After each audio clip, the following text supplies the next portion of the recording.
Right, dear friends, dear colleagues, I think let's get started. We've had a lot of informal discussions. I think let's get on with the informal stock-taking plenary. So friends, we've had months of vital discussions.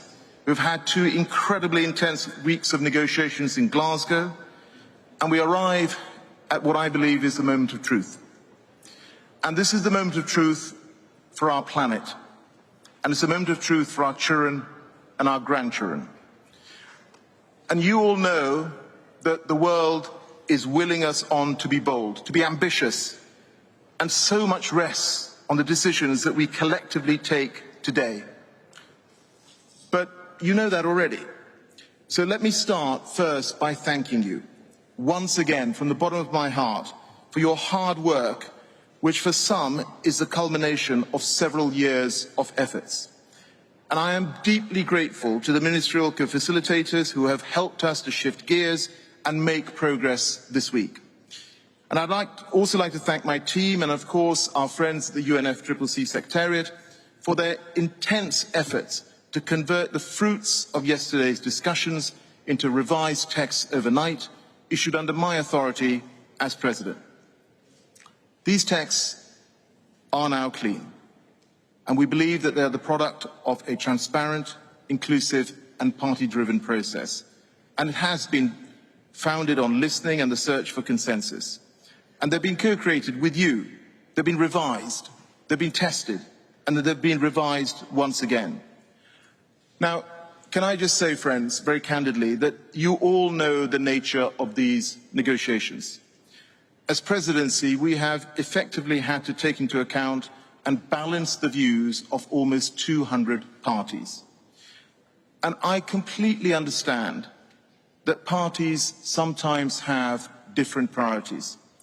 And yet, we all ultimately have to sign up to the same agreement. I hope, however, that you share my view that taken together, these latest iterations represent the comprehensive, ambitious and balanced set of outcomes that you collectively called for in yesterday's informal plenary and indeed in the intense discussions which ran into the early hours of this morning. Outcomes that serve to keep within reach the Paris temperature goal of limiting global warming to well below 2 degrees and pursuing efforts to limit warming to 1.5 within reach. Outcomes that will facilitate the rapid scale-up of action and support on adaptation, that lay the ground for mobilizing the increased climate finance needed to achieve the goals of the Paris Agreement, and that elevate the importance of averting, minimizing and addressing loss and damage, including through strengthened institutional arrangements. We're all well aware that collectively our climate ambition and action to date have fallen short of delivering on the promises made in Paris. And importantly, these texts recognize this and set out a clear response.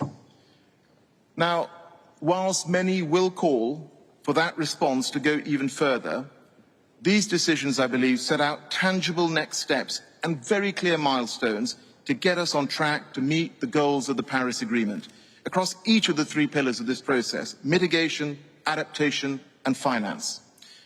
And they're guided by equity and common but differentiated responsibilities and respective capabilities in the light of different national circumstances. Importantly, these texts also provide a way forward on the 3 outstanding elements of the Paris Rulebook: common timeframes, the enhanced transparency framework and Article 6. Consensus on these issues, friends, have evaded us for far too long. Today's texts reflect the compromise reached through the effort, collaboration and civil discourse of each and every one of you. And once adopted, they will facilitate the full and effective implementation of the Paris Agreement. These texts, along with decisions already adopted, respond to the unprecedented agenda that we faced coming into this conference and demonstrate that parties came to Glasgow to deliver on their mandates, leaving no issue behind. So friends, we have reached a critical juncture where we must come together and bring our hard work to a successful conclusion. You're all skilled negotiators and you're committed champions of your national interests, and I respect that. And of course, we are at that stage in the negotiation when you and your delegations may be asking yourselves whether you can leverage this moment to deliver more for your country, for your region, or your group. And I implore you not to. Please do not ask yourself what more you can seek, but ask instead, what is enough? Is this package balanced? Does it provide enough for all of us?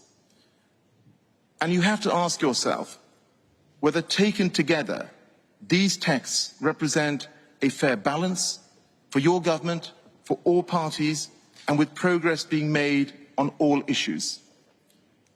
And most importantly, please ask yourselves whether ultimately these texts deliver for all our people and our planet.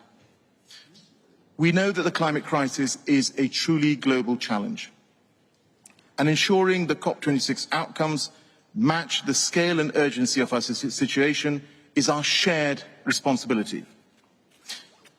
As I said at the start of this conference, we will succeed or fail as one. So I propose that we will shortly adjourn this informal plenary to enable the finalization of documents, and that we meet again this afternoon for the final closing plenaries of the COP, the CMP and the CMA. And as I said earlier, we do want to conclude this COP this afternoon. Friends, the world is watching us. They're willing us to reach an agreement here for the sake of our planet and for present and future generations. I believe that the texts before you deliver on the expectations and the priorities that you have communicated to my team and to me over the past 2 years, and they do so in a balanced manner, leaving no issue and no party behind. And so I invite you to join together this afternoon to bring this collective effort to a successful conclusion, to demonstrate that unity of purpose that our leaders at the start of this summit and indeed our people across the world demand. So what I would like to propose is that we now adjourn this meeting.